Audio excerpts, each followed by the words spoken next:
Hey guys, Monochrome here. Welcome back to my channel. If you're new here, welcome. Genuinely good to have you. I'm assuming that you've already read the title for this video, so let's just get right into it. Keychain carry knives. Why? Two main things.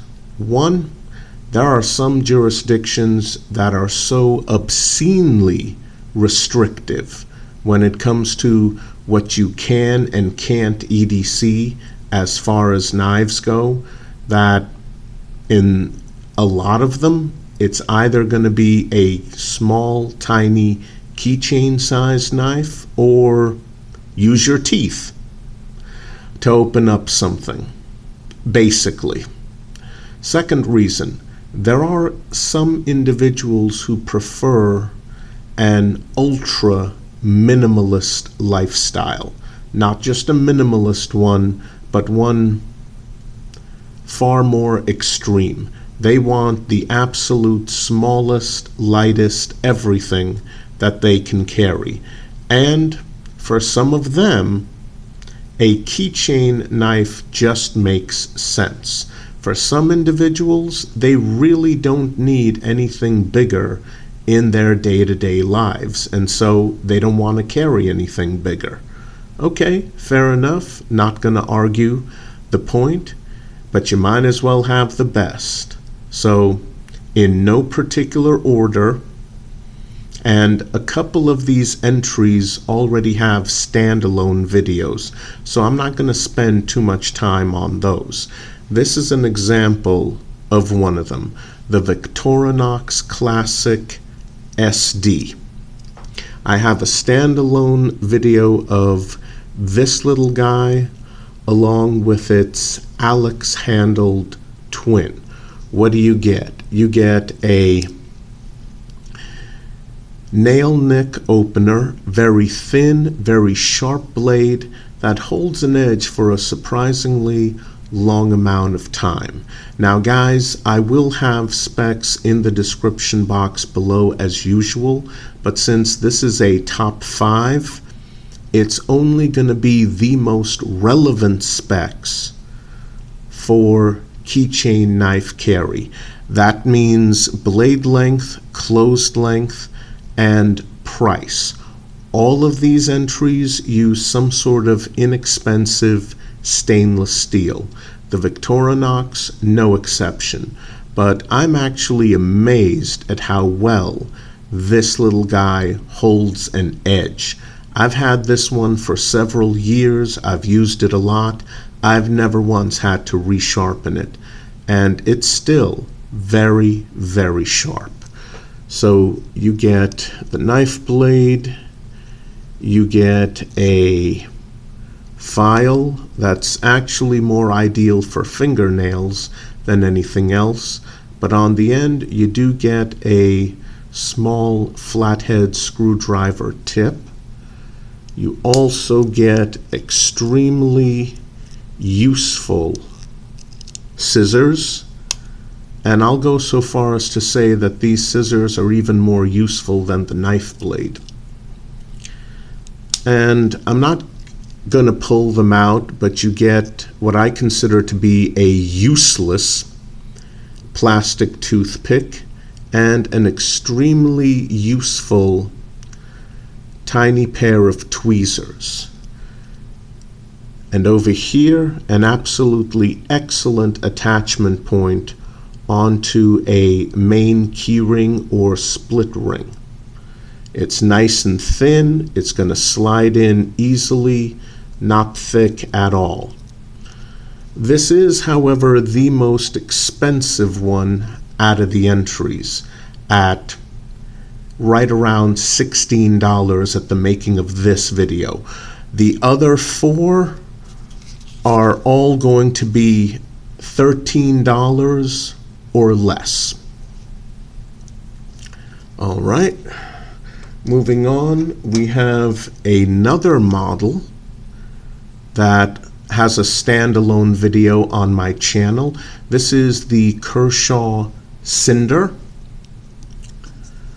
You get a blade, You do get a lock mechanism on this one, a skeletonized liner lock, and you get lock mechanisms on all the other entries. Just the Victorinox doesn't have a locking mechanism. Bottle opener feature, split ring attachment point. It's a bit thick. I think I mentioned that in the standalone video for this little guy, but you do get a very generous sized hole. So with a little bit of work, you should be able to get this onto a main split ring. Okay. Now, I don't remember if I mentioned this or not, but I will have specs in the description box below. Just the most basic specs for keychain carry though. So make sure to check out the description box when this video is over. Like I said, I've got standalone videos for those two entries. Not going to spend too much time on them. Next, we come to the Gerber Ultralight LST. Now this is not the Gerber LST, it's the Ultralight, and it's a very slightly smaller, shorter bladed version of the excellent LST. And I'm just going to say it. When Fiskars took over Gerber, yeah, it turned out to be a disaster.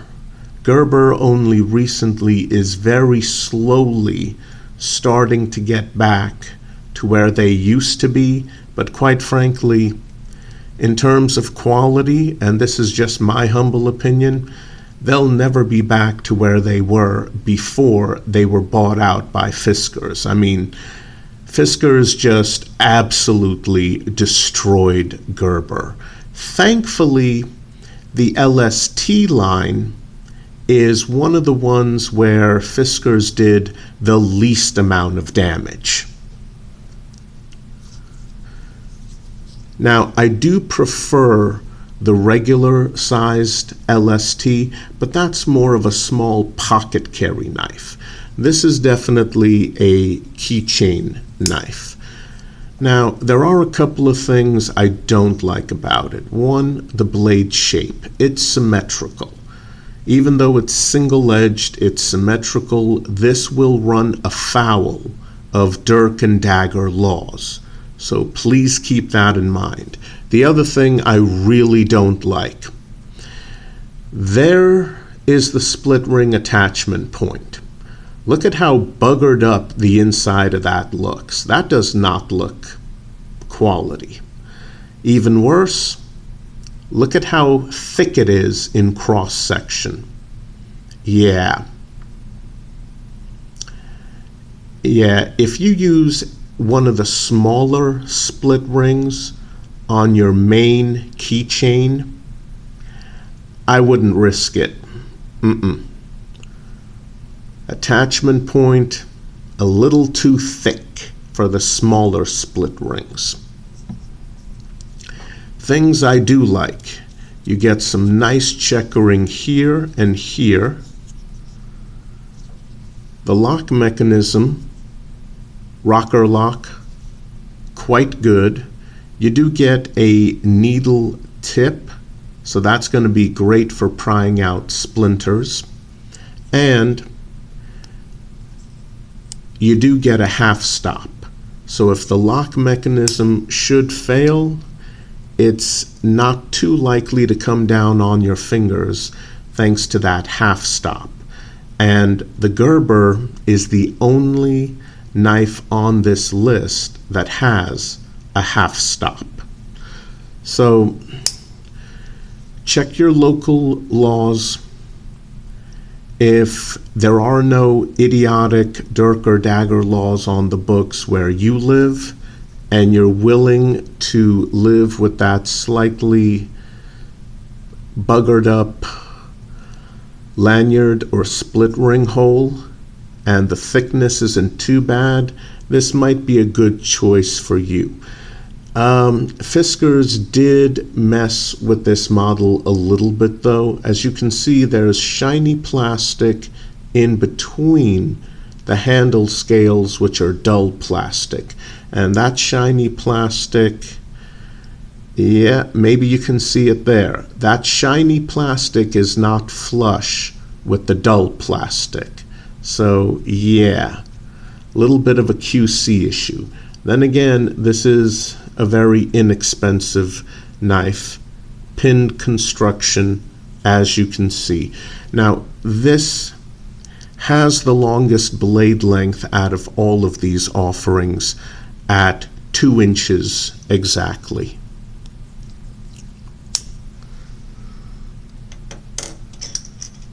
Next, we have one of the best keychain knives I have ever bought. And unfortunately, the company that makes it very recently discontinued it. Good news though, because it was very recently discontinued, you should be able to find the Buck Nano Bantam online. Should still be available at a lot of online shops. Now let me show you why this guy definitely earned its place on the list. There's the lanyard hole or split ring hole, nicely done, and check that out. It's somewhat thin. If my camera will focus, you can see the ends of the hole here and here, and my camera is refusing to focus. Sorry about that, but you can clearly see the openings on both sides. Bit of a rough texture here. It helps a tiny bit, absolute tiny bit. Pinned construction. Let's take a look at that nail nick opener blade.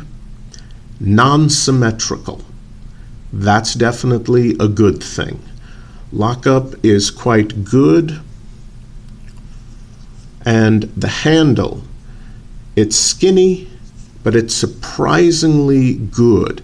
I can get a good 3-finger grip on the handle. Keep in mind I wear large size gloves.